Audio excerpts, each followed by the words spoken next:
you ever feel like your life is just one big to-do list? A series of boxes waiting to be checked off? What if we started seeing life as a menu we get to choose from, instead of seeing it as a to-do list we need to get through? This video will try to have a different perspective on how to approach life, and take a look at why many of us might be wrong in the way we see it right now. I came across this idea in a podcast with Oliver Burkeman, whose book 4,000 Weeks I had finished a few days earlier. His book and their conversation was a lot about stepping away from the established mindset of our productivity-focused culture, that we need to do more of everything while also getting faster, more efficient, to reach some sort of salvation, as they call it. I'm definitely not a productivity expert like these guys, and I've definitely fallen into that trap of thinking that checking off more things on my to-do list would make me a happier and more fulfilled person. And compared to when I started, I'm surely making more of my time, but the expected happiness and contentment is not really showing up, because there are quite a few things that I would like to add to my list of things that I do. But during the last few months, I realized that I can't do everything that I want to do.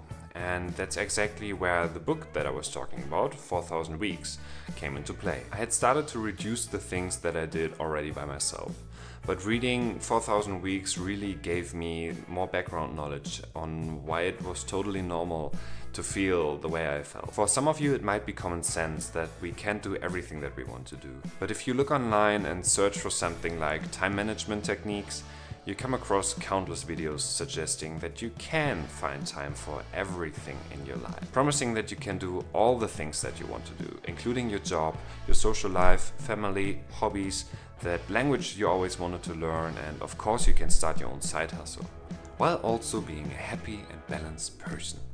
Actually, if you can't do all of these things, then you probably just lack a lot of motivation and discipline. Do you even want it, you little bit? Anyway, that's not the right approach. There are two ways to deal with our own mortality.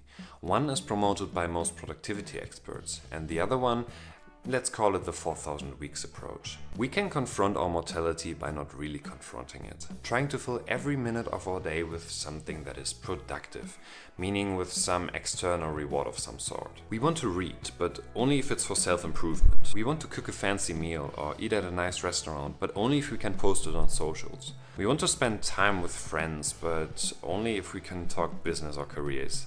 This way of thinking not only keeps us from having meaningful relationships in our lives, but it also keeps us from enjoying any given moment in our life. Try to take a walk in a park, only focusing on your environment. The sounds, the colors, the smell, no headphones, no business podcast, no music, no thinking about that project you've been working on. It's hard. And of course I'm a hypocrite for saying this while I'm shooting a YouTube video while walking through a park. The thing is, if we can't stomach that idea or the actual no distractions walk, that's a huge sign for us needing exactly that. Activities that we do without any ulterior motive. The 4,000 Weeks approach goes a different route. In a perfect world, we're confronting our own mortality by acknowledging our finite lives, but not by doing as much as possible and trying to go through our bucket lists, which will always be enlarged by some cool but also random video that you see online anyway, but by accepting the fact that there just isn't enough time to do everything that we want in our lives.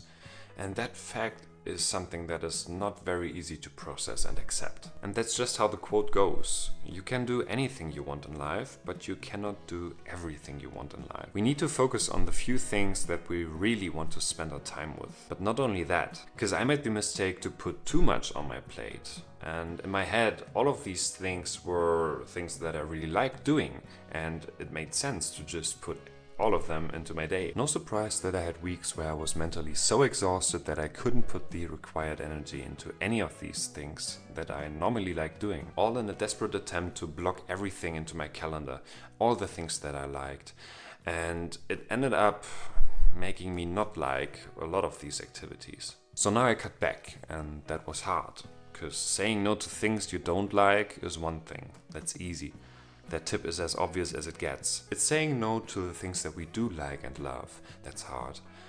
But doing that will actually free us from some of the pressure that we often feel nowadays, trying to do everything in the world. Don't get me wrong, it's important that you have goals in mind that you can work towards. And sometimes on that path, Everything will get a little bit too much, and that's okay every once in a while. But it's just as important to realize that not every moment of your life has to be filled with productivity. Next time you feel overwhelmed, take a step back and try to reevaluate the situation. Are you filling your days with the things that you give the most priority? This is more of a mindset shift than a practical set of tools you might get from other books. But embracing it will make you happier and more relaxed about the fact that sometimes we need to let go of the things that we enjoy to focus on what matters most in our current lives.